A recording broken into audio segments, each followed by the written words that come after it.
In this video, we will be exploring heterosexism in education by looking at the lens of academic articles and by looking at an interview with Randolph-Macon student Kelly Wilkins, who identifies as a gay cis man.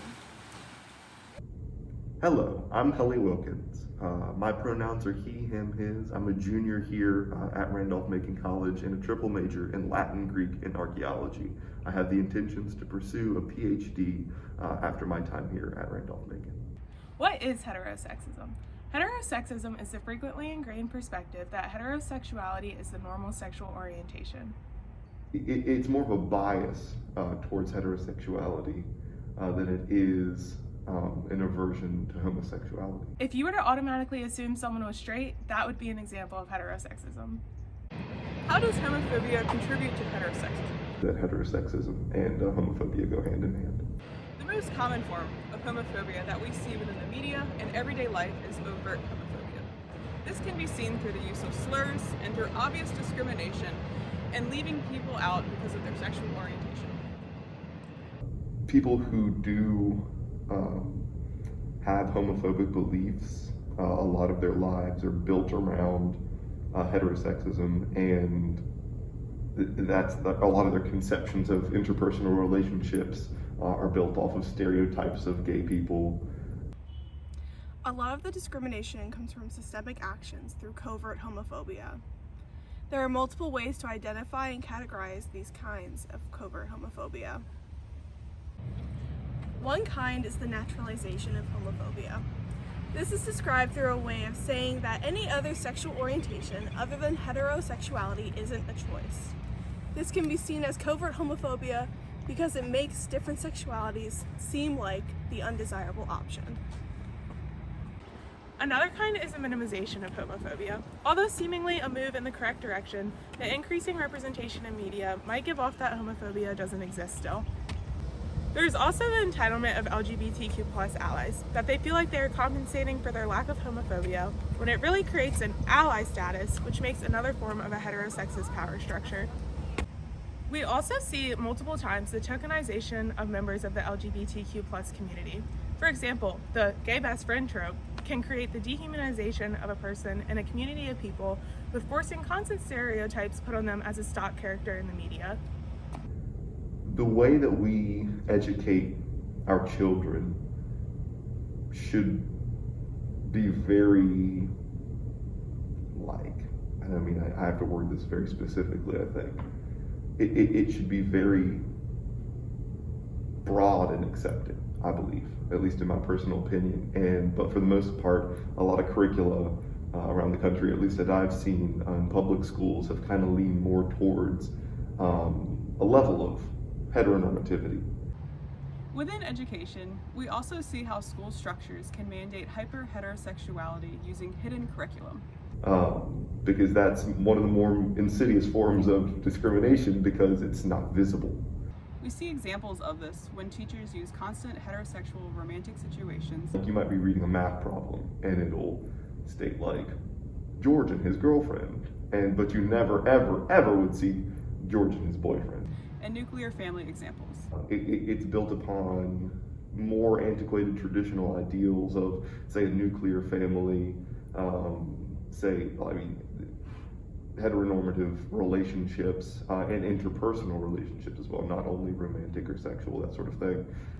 Extracurriculars like kissing booths, prom king and queen, Valentine's Day gift exchanges can all be seen as pushing a hidden agenda. I would have loved to have seen more like orientations, like even casually mentioned in any of my classes, because I can't remember a single time when a gay couple was used as an example in anything. We also see how reproductive aspects of sexuality and abstinence-only education and school-wide sex ed can contribute to the stigma about LGBTQ sexual relationships. And especially in the realm of like sex ed, that's an area where like you won't hear a single thing about any other sexuality than heterosexuality. In the article Queering Sexual Education, the push for comprehensible sex ed, it is stated that 26 states and DC require that the content must be appropriate for the student's age. This requirement is often spun as a means of pushing out discussions of LGBTQ+ education because it's deemed mature or deviant. It also states that teaching queer-inclusive sexual education is an effective way of being able to combat dominant social stigmas, such as those that would characterize LGBTQ+ students as wrong, sick, or morally reprehensible. I didn't learn a single thing in sex ed. I didn't learn a single thing in sex ed that I could apply.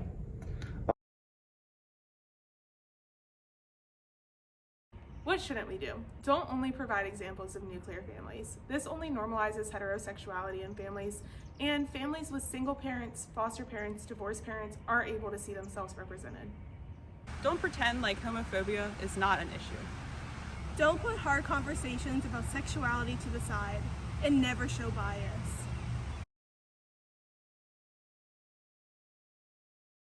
What should we do in our future classrooms? We should incorporate real-world examples that normalize same-sex couples. I mean, just examples that are just used, don't make a big deal of to point it out, but just use like maybe homosexual couples, both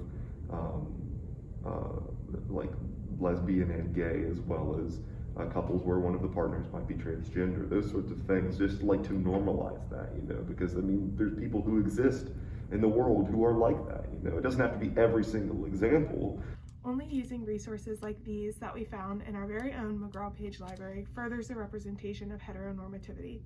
As teachers, we need to use and advocate for our libraries to have more inclusive books that represent all different kinds of family structures.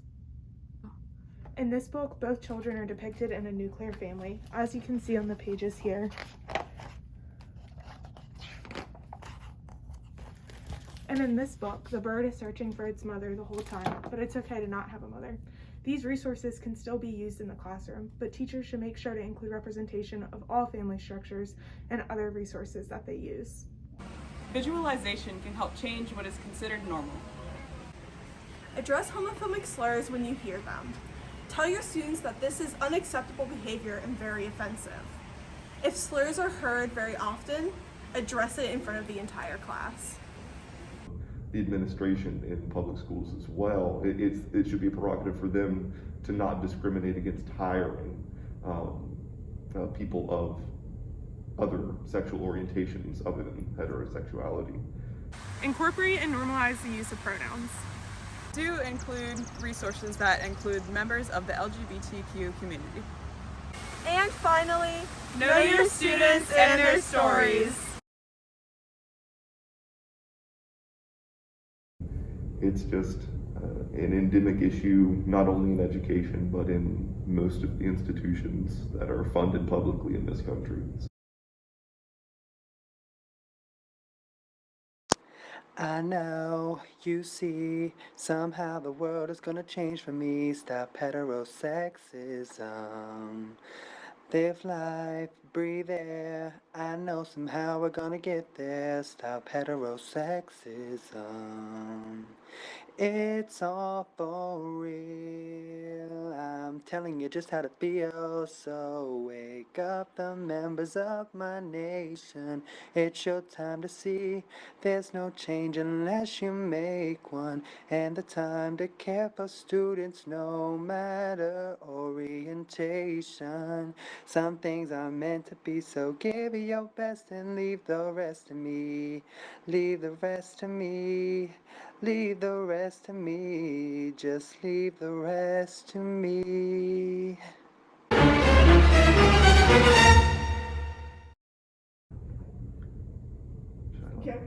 Yeah, sure. Solway. Yeah. There's also the entitlement of LGBT.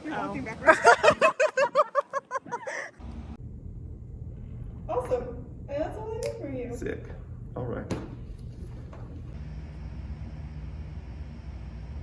Okay, I think I'm Comprehensible. Oh, I said comprehensible wrong. LGBTQ+ education, because can't speak. Pretend that homophobia. In this book, both families are. When is when you hear them? I'm ready. Wait, which way am I ready? Incorporate and no, sorry.